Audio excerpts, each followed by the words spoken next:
I'm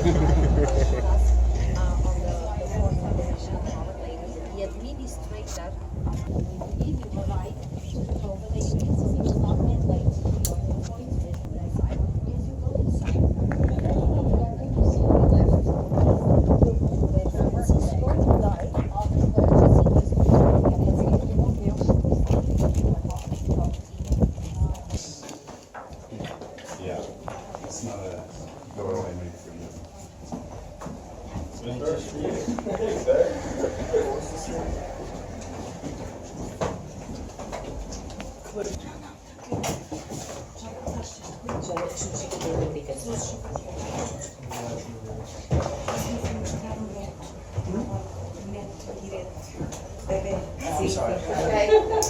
I'm sorry.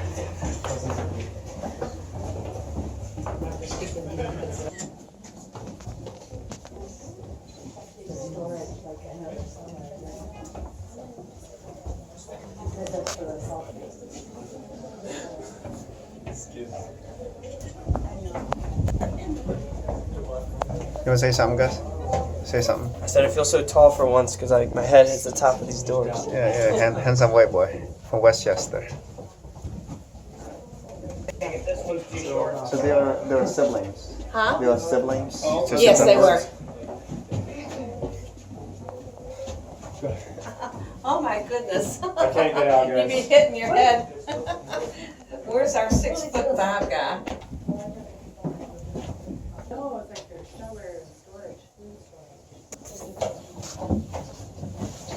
Jacinta Francisco.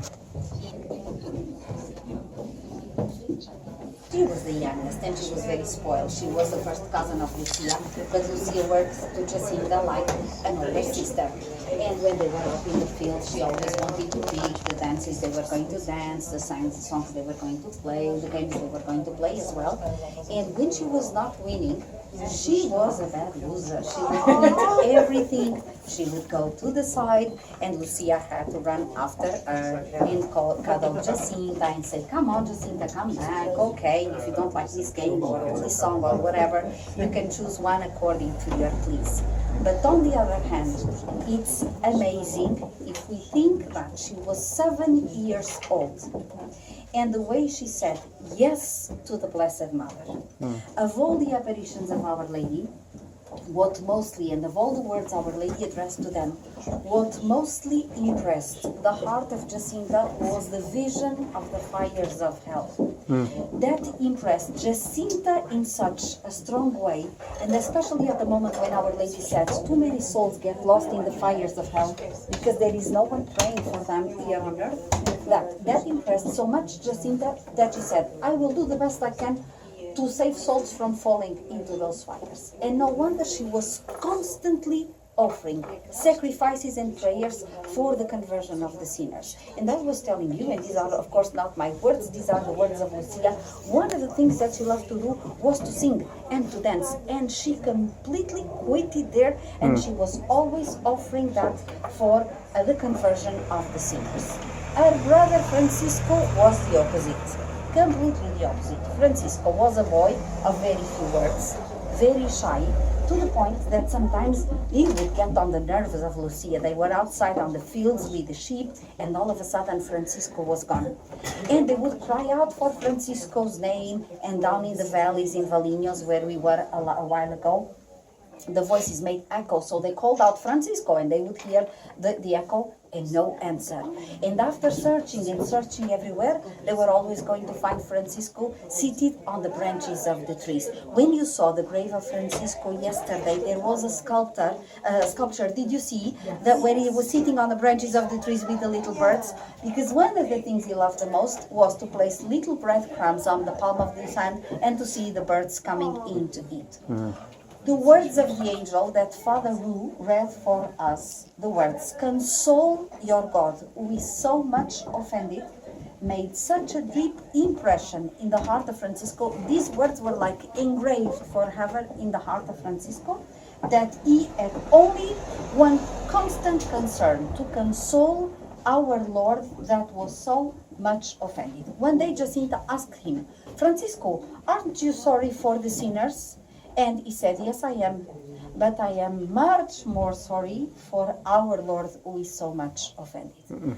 Afterwards, there was at some point in the apparition of June, Our Lady said these words, I want you to learn how to read and write.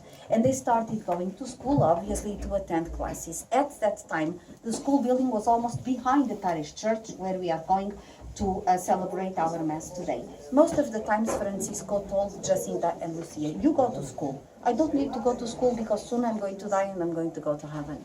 And he would spend hours and hours prostrated on the floor of the church, praying in front of the Blessed Sacrament. He wanted nothing but to console our Lord. And he was already very, very ill in the bed inside that room.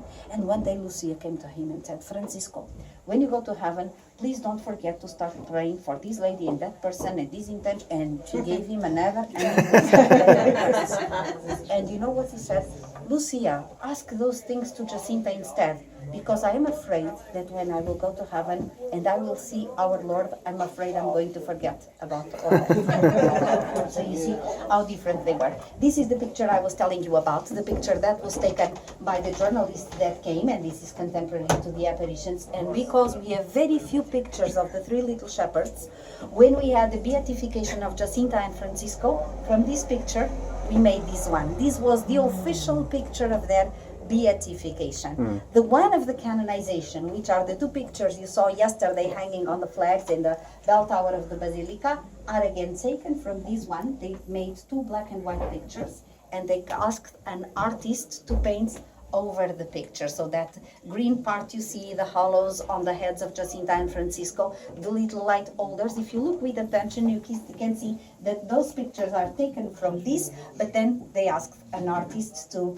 paint the picture. So what you saw there are the pictures of their canonization. This is the picture of the beatification. We have a picture of mom and dad, and a picture of the family where you see a sister and some of the brothers of Jacinta and Francisco. In the Marto family, all of them got healed with pneumonia. Francisco was the first one to die in 1919. Jacinta died in 1920. In 1921, an older brother of Jacinta and Francisco died, and little by little, all of them got pneumonia, including the mother. Mr. Marto was the only one that was spared. Okay. So you can go around. We get then into the kitchen. Here on your left-hand side, you are going to see the kitchen, and then we get out through the backyard. And I gather everybody, we board the bus, and we go to the parish church for Mass. Thank you.